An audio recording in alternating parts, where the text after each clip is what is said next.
മോഹൻലാൽ നായകനായി എത്തിയ തുടരും 200 കോടിയിലേക്ക് എത്തിയിരിക്കുകയാണ്. ഏറ്റവും വേഗത്തിൽ ഈ ഒരു സിനിമ 200 കോടിയിലേക്ക് എത്തിയിരിക്കുകയാണ്. വെറും 17-ാം ദിനമാണ് സിനിമ 200 കോടി വേൾഡ് വൈഡായിട്ട് നേടിയിരിക്കുന്നത്. ഇന്ത്യയിൽ നിന്ന് മാത്രമായി സിനിമ നേടിയിരിക്കുന്നത് 109 കോടിയോളമാണ് 16 ദിനങ്ങൾ കൊണ്ട്.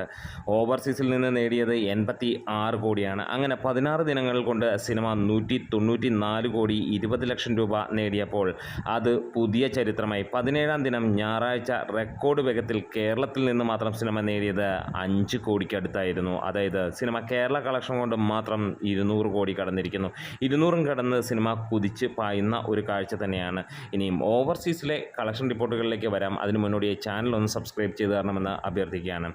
ആദ്യ ദിനം സിനിമ നേടിയത് 1.3 മില്യൺ ആയിരുന്നുവെങ്കിൽ രണ്ടാം ദിനം 1.9 മില്യനും മൂന്നാം ദിനം 1.6 മില്യനുമാണെങ്കിൽ നാലാം ദിനം 0.7 മില്യൺ എന്ന് തന്നെ പറയാം. അഞ്ചാം ദിനം നേടിയത് 0.577 മില്യനാണ്. ആറാം ദിനം 0.453 മില്യനാണെങ്കിൽ ഏഴാം ദിനം 4 മില്യനാണ്. എട്ടാം ദിനം സിനിമ 7 മില്യൺ ആണെങ്കിൽ ഒമ്പതാം ദിനം 0.827 മില്യനും പത്താം ദിനം 0.585 മില്യനുമാണ്.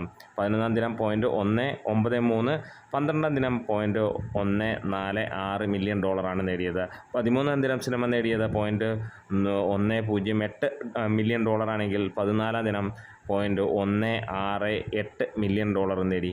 അങ്ങനെ 15-ാം ദിനം സിനിമ നേടിയത് 0.218. വീണ്ടും കളക്ഷൻ വർധനവെന്ന് തന്നെ പറയാം. ശനിയാഴ്ച അതിന് മുകളിലേക്ക് പോകുന്നു. 16-ാം ദിനം നമുക്ക് കാണാൻ കഴിയുന്നു 0.237. അങ്ങനെ മൊത്തത്തിൽ സിനിമ നേടിയത് 87.9 കോടി, അതായത് 10.28 മില്യനാണ് വിദേശങ്ങളിൽ നിന്ന് മാത്രം, ഓവർസീസിൽ നിന്ന് മാത്രമായി സിനിമ നേടിയത്. അതെ, വീണ്ടും ഒരു 200 കോടി ക്ലബിൽ കയറുമ്പോൾ അത് ചരിത്രം ആയി മാറുകയാണ്. ഇന്നും അതിഗംഭീരമായ തിരക്ക് തന്നെയാണ് സിനിമയ്ക്ക് കാണാൻ കഴിയുന്നത്.